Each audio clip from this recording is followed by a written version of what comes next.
Shalom, shalom, shalom. Selamat pagi saudara yang dikasihi Tuhan. Kita bertemu lagi dalam One Way Ministry. Kali ini Tuhan ingin mengajarkan apa fungsinya kita diciptakan oleh Tuhan manusia di muka bumi ini. Nah, kita akan belajar sejarah Tuhan ini. Biarlah Tuhan sendiri yang tuntun, Roh Kudus tuntun kami dalam kebenaran ini. Biarlah kuasa firman-Mu bekerja dan membuka pikiran kami, mata kami, pendengaran kami, perkataan kami atau perbuatan tubuh kami ini biar selaras dengan apa yang Kau mau sebagai ciptaan-ciptaan-Mu yang berfungsi untuk kemuliaan nama-Mu saja. Terima kasih, kami siap terima firman-Mu dan menjadi rema-rema dalam kehidupan kami sekarang sampai selama-lamanya, karena firman-Mu iya dan amin, dan Engkau yang awal dan yang akhir. Haleluya, amin. Saudara yang dikasihi Tuhan, kita perlu belajar ini saudara. Ini sebetulnya kita harus belajar sejarah dulu ya. Kenapa manusia itu dicipta oleh Tuhan ya. Pada mulanya Allah itu menciptakan malaikat-malaikat ya. Malaikat-malaikat diciptakan oleh Allah untuk melayani Allah. Fungsinya untuk melayani Allah. Nah, akhirnya dari malaikat-malaikat Tuhan yang dicipta ini, salah satunya adalah ada satu malaikat yaitu umat pemuji Tuhan ya, namanya si Lucifer ya. Ada malaikat itu kalau di dalam sejarah Alkitab itu digariskan cuma 3 ya. Itu ada Gabriel, itu pembawa wahyu. Kemudian Mikael itu malaikat perang, yaitu tentara Allah. Yaitu yang ketiga adalah umat pemuji, umat pemuji Tuhan, yaitu Lucifer. Nah, saudara yang dikasihi Tuhan, nah Lucifer ini akhirnya ingin menyerupai Allah ya. Kalau kita baca di Alkitab di Perjanjian Lama itu nanti ada ya.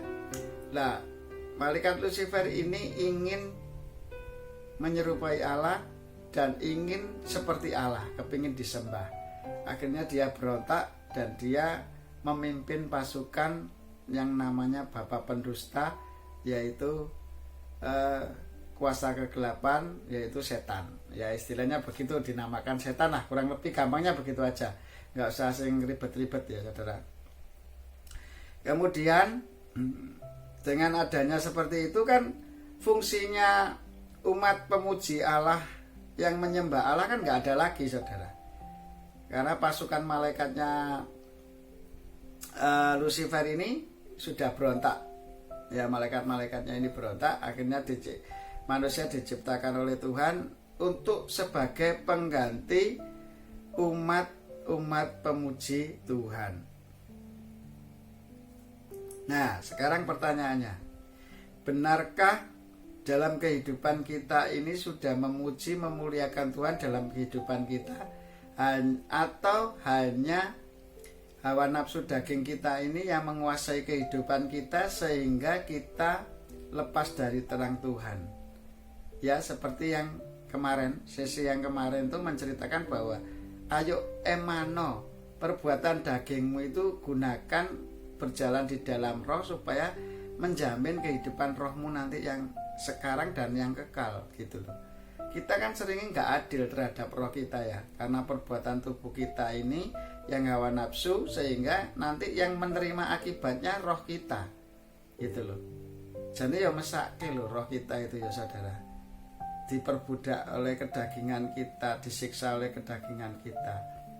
Makanya jangan mau saudara. Yuk sekarang kita kembali ke fungsi kita dicipta oleh Tuhan. Kita dicipta jadi umat pemuji dan memuliakan Allah. Nah, makanya itu ayo saudara yang dikasih Tuhan, belajar di Mazmur Raja wis tentang muji nyembah Tuhan itu caranya gimana supaya kita berkenan di hadapan Tuhan. Kalau zaman dulu itu kita masuk ke pelatarannya, masuk bait suci itu harus dengan pujian penyembahan dulu ya gitulah. Istilahnya begitu saudara di zaman dulu kalau mau ibadah kepada Tuhan itu. Dan hanya khusus para imam-imam yang ditentukan Tuhan yang bisa masuk gitu. Kalau nggak kudus dia akan mati saudara. Nah sebetulnya kita di perjanjian baru itu juga begitu sekarang ini. hidup di dalam Yesus. Karena kita sudah percaya Yesus, makanya kita dilayakkan untuk menghampiri tahta kasih karunia Tuhan, yaitu Allah yang kudus, saudara. Itu dilayakkan karena kita sudah mengaku bahwa Yesus Tuhan, kita dosanya diampuni dan kita dilayakkan. Makanya kita bisa masuk pada saat kita muji nyembah Tuhan, tahu-tahu bisa nangis sendiri. Ya toh, baca firman Tuhan, dengerin pendeta khotbah, kita bisa nangis sendiri. Itu apa? Karena roh kita itu dijamah oleh Roh Kudus gitu loh. Nah, prosesnya hikmat atau hidayah yang seperti itu tiap pribadi itu ada waktunya Tuhan sendiri-sendiri. Jadi kita manusia nggak bisa memaksa itu. Kapan manusia itu bertobat, kapan manusia itu sadar tapi sadar bahwa itu salah tapi tetap dijalani, sadar itu salah tapi seneng dijalani terus, nggak mau berhenti, itu nanti ada waktunya Tuhan sendiri. Jadi kita nggak bisa memaksa, aku mau mandek lah berbuat dosa, nggak bisa, saudara. Itu semua itu proses, ya itu namanya proses kehidupan kita nanti, supaya kita itu semakin ngerti apa yang Tuhan mau dalam kehidupan kita. Memang idealnya manusia itu begitu mengerti kebenaran ya tetap harus dijalani gitu loh. Kalau naik kendaraan harus pakai helm, itu kenapa fungsinya helm? Fungsinya kalau kita jatuh supaya kepala kita nggak kebentur aspal. Sebetulnya kalau kita sadar bahwa apa yang kita lakukan di dalam kebenaran berkendara lah umpamanya, itu semua untuk kebaikan kita, itu ya terus ojo sombong gitu loh. Terus gak perlulah aku penting aku so hati-hati yo gitu loh. Kan gak bisa tahu manusia itu terima musibah itu kapan, ya toh. Tahu-tahu diseruduk kayak dulu yang di tol itu, tahu-tahu diseruduk mobil dari belakang. Ayo parkir di depan gitu, semua madek pelan-pelan gitu, tahu-tahu diseruduk dari belakang. Nah, kita sudah hati-hati loh itu, tapi kan nggak tahu gitu loh semuanya itu. Makanya kita harus berjaga-jaga, sedia payung sebelum hujan. Makanya kalau Tuhan katakan ya itu, kalau di dalam Tuhan tuh ayo hidup berjaga-jagalah supaya singa yang mengaum-ngaum itu ya, yang ingin menerkam kamu ini tidak bisa menguasai kehidupan kamu. Intinya begitu. Ayo kembali jadi umat-umat pemuji dan penyembah Tuhan ya. Saat ini Tuhan inginkan kita itu menjadi umat pemuji dan penyembah Tuhan. Kembalikan porsi kita sebagai pengganti malaikat Tuhan yang balelo. Jangan kita ikut malaikat yang balelo juga, gak pernah memuji dan menyembah Tuhan dalam kehidupan kita. Tapi untuk bekerja kedagingan kita menghasilkan uang dari mamon, saudara. Ya toh, lupa sama Tuhan, waktunya habis buat perkara duniawi tok, nggak mau doa, nggak mau baca firman, nggak mau misbah keluarga, nggak mau merenungkan firman Tuhan siang dan malam. Sing dibicarakan tiap hari hanya dunia tok, donyo. Ya apa ya carane cuan, ya supaya aku gak rugi, cek utangku gak akeh. Nah, dan sebagainya. Ya itulah manusia, saudara. Makanya nggak adil terhadap rohnya. Dia hanya mementingkan kedagingannya, tapi yang nanti yang nanggung risikonya kasihan roh saudara. Nanti yang masuk kerajaan surga atau masuk neraka kekal, saudara. Itu perlu kita pertimbangkan matang-matang, saudara. Ya memang firman Tuhan ini keras, ya tapi harus saya sampaikan, saudara. Kalau ini nggak saya sampaikan, nggak tahu kesadaran kita itu sampai di mana batasnya. Biarlah Roh Kudus saja yang menuntun kehidupan saudara-saudara pendengar firman Tuhan, karena itu semua saya sudah alami. Makanya saya cerita semua ini kan, saya cerita berdasarkan yang saya alami. Makanya saya bisa cerita, saya memberi pengajaran seperti ini karena saya sudah mengalami bersama Tuhan. Ayo adilo terhadap rohmu. Jangan karena perbuatan dagingmu yang sementara ini membuat rohmu menderita selamanya. Udah, intinya begitu aja. Wis, di mana sih ada orang yang suka anaknya lahir menderita? Kan nggak mungkin, saudara. Kita punya anak terus tak klelerno ben mati ya mbok ben ya. Lek sing manusia normal loh, saudara ya. Manusia yang normal loh. Kadang-kadang kita ini banyak tidak normal hidupnya saudara. Apa lah dosa terus kok hidupnya dalam daging, terus saya ngurusi daging, nyeneng no daging doa, tetapi nanti rohnya itu yang nanggung gitu loh. Repotnya itu saudara. Ayo adilo terhadap diri sendiri dan kembali yo. Sekarang itu kita dicipta oleh Tuhan, fungsinya ya saya cuma cerita sekilas karena ini waktunya mepet banget saudara. Kalau mau dibahas dalam seminar ya bisa lama, dan itu saya siapkan materinya gitu. Karena ini singkat di YouTube kan waktunya enggak ya terbatas lah, paling banyak ya 20-30 menit saudara. Kalau kelamaan nanti ya bisa pusing ya, terlalu banyak teori gitu kan. Kalau ini kan intinya sederhana, pokoknya kita ada malaikat Tuhan tiga malaikat, yang satu sebagai umat pembenci memberontak. Nah memberontak terus akhirnya kita diciptalah manusia untuk sebagai pengganti umat pemuji dan penyembah Allah. Nah kehidupan kita sudah berfungsi sebagai itu apa enggak? Nah kalau kita pengen tahu kita itu dicipta sebagai umat pemuji dan penyembah Allah, baca firman Tuhan ya toh. Baca firman Tuhan biar tahu benar enggak kita dicipta itu sebagai pengganti malaikat Tuhan yang memberontak sebagai umat pemuji dan penyembah Tuhan. Benar enggak? Ya cari ono di firman biar sregep moco ya toh. Aku sekarang pokoknya enggak pernah tak tulis, saya tanya biar cari tahu sendiri, biar sregep, nanti biar Roh Kudus yang ingatkan ya. Karena kalau Roh Kudus itu satu bicaranya, rohnya itu pasti sama saudara nanti. Wis toh, enggak mungkin Roh Kudus itu akan berbicara yang lain. Rohnya itu sama. Kita itu bisa sak gelombang ya, istilahnya sak gelombang berdasarkan gelombang Allah yang kita pakai. Pasti itu pasti. Ayo kembalikan porsi kita ke sebagai umat pemuji dan penyembah Allah, supaya dalam kehidupan kita itu bisa kembali ke posisi tanggung jawab awal kita sebagai ciptaan Tuhan yang dicipta oleh Tuhan untuk ya memuji dan menyembah Tuhan ya. Saya nggak ingin memperpanjang lama-lama firman Tuhan, biar pendek aja supaya semakin singkat semakin cepat ngerti. Lek gak ngerti diriwen lagi, dipelajari lagi, didengerin lagi, dipelajari lagi, belajar cari Alkitab, dibaca, nanti akan ketemu ya.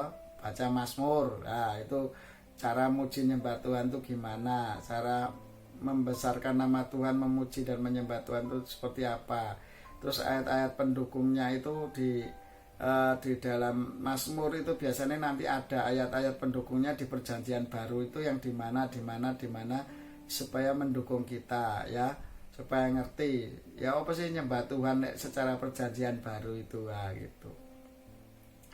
Makanya Tuhan di Perjanjian Baru itu gampang, ada ayat yang sederhana yang mengatakan demikian, hendaklah apa yang kamu lakukan, apa yang kamu dalam kamu melakukan aktivitas kegiatan kamu sehari-hari itu, baik kamu makan, minum atau melakukan segala sesuatu hanya untuk kemuliaan Tuhan. Nah, untuk kemuliaan itu artinya ya kita memuji menyembah Tuhan melalui kehidupan daging kita ini, supaya orang lain melihat kehidupan kita bahwa Yesus Kristus ada di dalam kehidupan kita. Nah, Yesus Kristus ada di dalam kehidupan kita itu apa? Ya firman-Nya yang tiap hari kita lakukan. Karena iman tanpa perbuatan bagaikan tong kosong nyaring bunyinya, dan kita akan mati saudara, kata Tuhan ya. Itu loh intinya begitu saudara, sederhana. Sudah memuji menyembah Tuhan enggak? Lah memuji menyembah Tuhan itu gimana? Ya selama orang melihat kehidupan kita, buah kita terlihat, wah aku melu Yesus kayak ngono ya, uripmu ya kayak gitu ya, menjadi teladan, menjadi berkat bagi orang banyak. Lah itulah namanya memuji dan memuliakan nama Tuhan. Jika orang lain bisa melihat Yesus Kristus ada di dalam kita dan kita adalah ciptaan baru yang lama sudah berlalu, disitulah bukti bahwa kita sudah memuji dan menyembah Tuhan. Sebelum kita belum bisa dikatakan orang lain, wah uripmu bersama Tuhan enak ya bang, ini. Lah itu tandanya berarti belum berhasil kehidupan kita di dalam Tuhan. Makanya harus kita minta terus, Roh Kudus tolong, Roh Kudus tolong, Roh Kudus tolong. Tanpa Roh Kudus kita nggak bisa berjalan dalam kebenaran Tuhan. Tanpa Roh Kudus kita nggak bisa berjalan dalam keseluruh kebenaran Tuhan. Tanpa Roh Kudus kita tidak bisa mengalami sukacita. Tanpa Roh Kudus kita tidak akan bisa mengalami damai sejahtera. Dan tanpa Roh Kudus kita tidak bisa melakukan apa yang Allah inginkan, yaitu memuji dan memuliakan Tuhan. Ayo kembalikan porsi kita sebagai ciptaan Tuhan, sebagai umat pemuji dan penyembah Tuhan, sebagai ganti malaikat Tuhan yang memberontak. Jangan ikut-ikut malaikat Tuhan yang memberontak. Kehidupan daging kita hanya untuk memuliakan Tuhan. Sekali lagi, kedagingan kita, tubuh kita, ya, mata kita, telinga kita, perkataan kita, pikiran kita, perbuatan tubuh kita untuk kemuliaan Tuhan, ya. Sekali lagi, untuk kemuliaan Tuhan. Sekali lagi, untuk kemuliaan Tuhan. Sekali lagi, untuk kemuliaan Tuhan. Ya begitu saudara. Jadi kasih Tuhan, jangan lupa ya bahwa kita adalah umat pemuji dan penyembah Tuhan. Pada saat kita, kapan dikatakan kita memuji dan menyembah Tuhan? Pada saat orang lain melihat kehidupan kita, Yesus Kristus ada di dalam kita, yaitu firman-Nya sudah kita lakukan setiap hari dalam kehidupan kita, dan kita menjadi berkat bagi banyak orang. Yaitulah namanya teladan.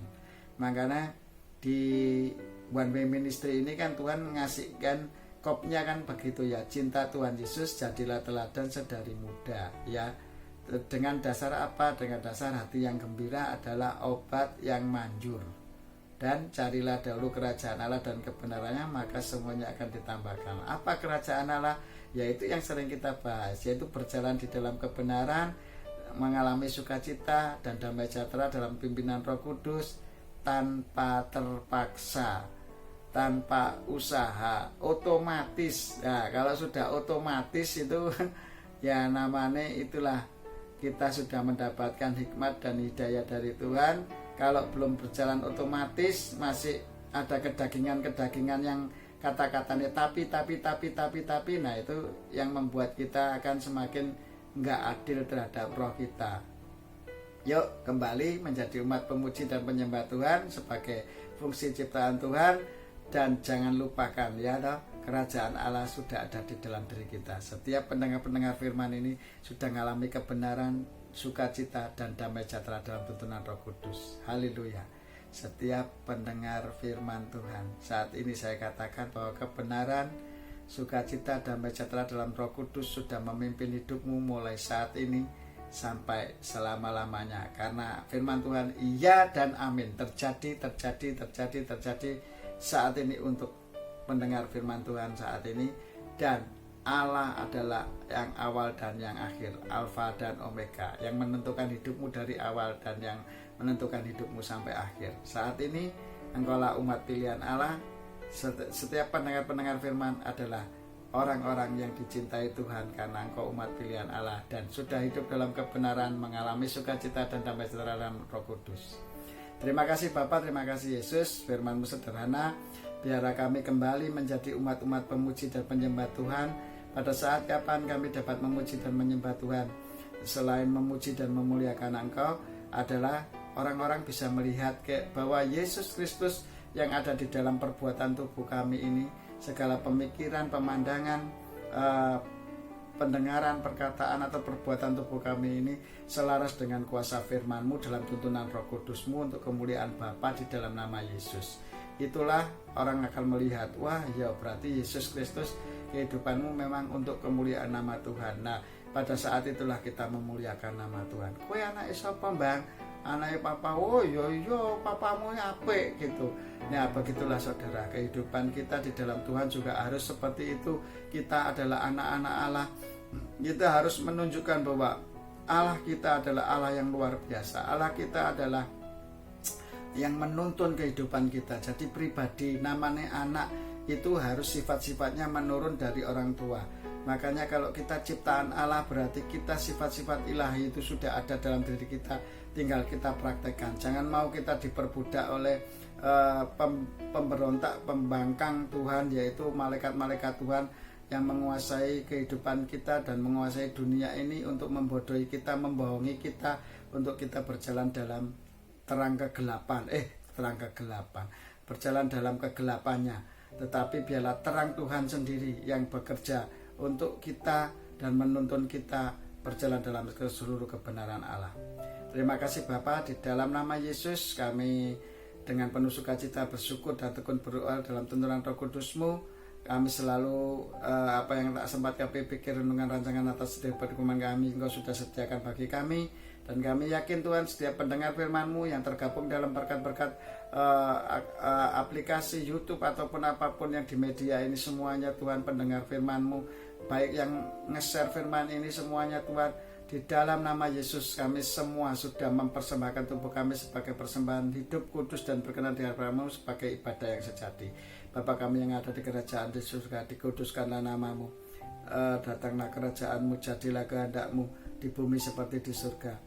Cukupkanlah makanan kami sepanjang hari ini Tuhan, dan ampunilah semua dosa-dosa kami seperti kami mengampuni kesalahan orang lain yang bersalah kepada kami, dan janganlah masukkan kami ke dalam pencobaan, tetapi bebaskanlah kami dari yang jahat, karena Engkau lah yang punya kerajaan, kuasa, kemuliaan sampai selama-lamanya. Kami kembalikan Tuhan kepadamu segala kemuliaan, pujian, hormat, kuasa, kerajaan, kemasyhuran dan kekudusan hanya bagi nama Yesus Kristus Tuhan, untuk kemuliaan Allah Bapa di surga dalam tuntunan Roh Kudus sekarang sampai selama-lamanya.